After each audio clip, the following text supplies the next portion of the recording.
Në nisje të samitit të 7 të Komunitetit Politik Evropian që po zhvillon punimet në Kopenhagen të Danimarkës, kryeministri Rama foli për gazetarët ku ju përgjigj interesimit të tyre për ministren virtuale diella.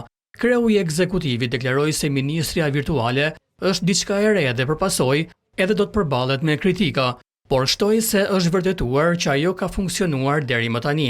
It has started as a virtual assistant. Ka nisur si asistent virtual për shërbimet publike për qytetarët dhe ka ndërvepruar me rreth 1 milion njerëz, duke lëshuar 36.000 dokumente deri më tani me vulë digjitale, të cilat askush nuk i ka kontestuar.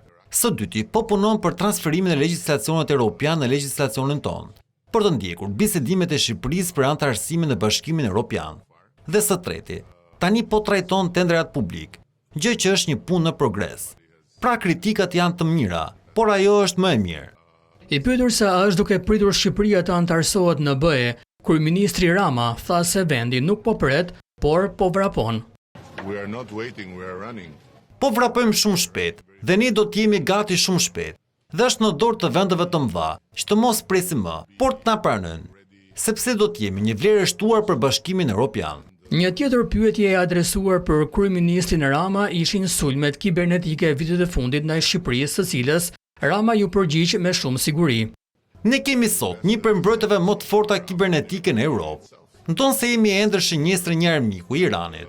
Ne po i zbrapsim, dhe ata nuk po arrin ta thyen mbrojtjen tonë kibernetike. Rama u pyet edhe për kapjen e varkave perëndimore nga forcat izraelite të cilat dërgojnë ndihmë në Gaza. Kryeministri Rama theksoi se nuk është personi i duhur për ta pyetur për këtë, për sa kohë që Hamasi është aty nuk ja vlen të diskutohet.